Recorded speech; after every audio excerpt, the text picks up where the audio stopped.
집을 자동차 공장에서 찍어내듯이 만든다? 이게 대체 무슨 소리일까요? 네, 오늘은 바로 이 모듈러 건축에 대해 알아볼 건데요. 이게 우리 건설 현장의 판도를 완전히 바꿀지도 모르는 정말 혁신적인 아이디어입니다. 자, 그럼 오늘 이야기 순서는 이렇습니다. 먼저 지금 건설 방식에 어떤 문제들이 있는지 짚어보고요. 그리고 이 자동차처럼 집 짓기가 어떻게 해결책이 될 수 있는지, 얼마나 빠르고 안전해지는지 알아볼 겁니다. 마지막으로 정부가 이걸 현실로 만들기 위해 어떤 계획을 세웠는지까지 하나씩 따라가 보시죠. 우선 첫 번째, 지금 우리가 마주한 형실부터 한번 보죠. 도대체 왜 집 하나 짓는 게 이렇게 오래 걸리고 힘든 일일까요? 다들 한 번쯤 보셨을 거예요. 몇 년째 똑같은 자리에 서 있는 공사 현장. 비 오면 멈추고 추우면 멈추고 거기다 일할 사람은 부족하고 위험한 사고 소식도 심심찮게 들려오죠. 이게 바로 지금 건설 현장의 현실입니다. 그런데 만약에 이 모든 문제를 한 방에 해결할 수 있는 방법이 있다면 어떨까요? 네, 바로 현장이 아니라 공장에서 집을 만든다는 정말 패러다임을 바꾸는 아이디어입니다. 아이디어 자체는 정말 간단하면서도 강력해요. 한마디로 예측 불가능한 변수가 너무 많은 야외 현장에서 모든 게 통제되는 실내 공장으로 무대를 옮기는 겁니다. 이걸 전문 용어로는 OSC, 그러니까 업사이트 컨스트럭션, 우리말로는 탈현장 건설이라고 부르는데요. 우리가 흔히 듣는 모듈러 공법이 바로 이거라고 생각하시면 됩니다. 자, 이 표를 보시면 차이가 확 느껴지실 거예요. 왼쪽은 말 그대로 비바람 맞으면서 일하는 야외 현장이고, 오른쪽은 모든 게 딱딱 관리되는 공장 내부죠. 속도, 안전, 품질, 어느 쪽이 더 나을지는 사실 보나마나 아니겠어요? 좋아요. 그럼 이렇게 공장에서 집을 만들면 구체적으로 뭐가 그렇게 좋다는 건지 그 장점들을 한번 제대로 파헤쳐 보겠습니다. 와, 일단 제일 먼저 눈에 띄는 건 바로 속도입니다. 공사 기간이 무려 20에서 30%나 줄어든대요. 이게 그냥 빨리 짓는다 해서 끝나는 얘기가 아닙니다. 이 속도가 가져오는 나비 효과가 엄청납니다.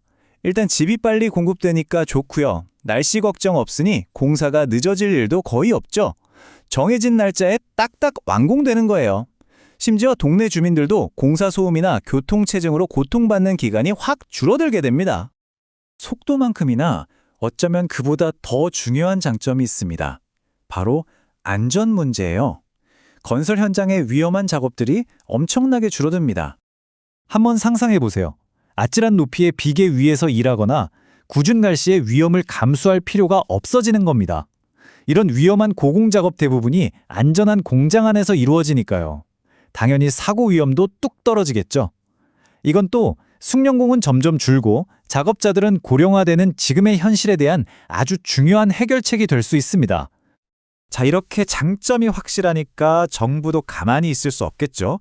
이 모듈러 건축을 우리 건설 산업의 주류로 만들기 위한 아주 구체적인 계획을 내놓았습니다. 이 정부 계획을 비유하자면요, 마치 전국에 새로운 건설 고속도로를 까는 것과 같아요.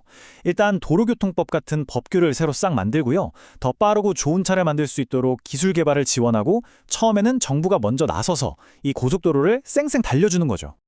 그 고속도로의 첫 삽이 바로 특별법을 만드는 겁니다. 생각해보면 당연해요. 지금까지 모든 건축 관련 법들은 전부 현장에서 짓는 걸 기준으로 만들어졌잖아요.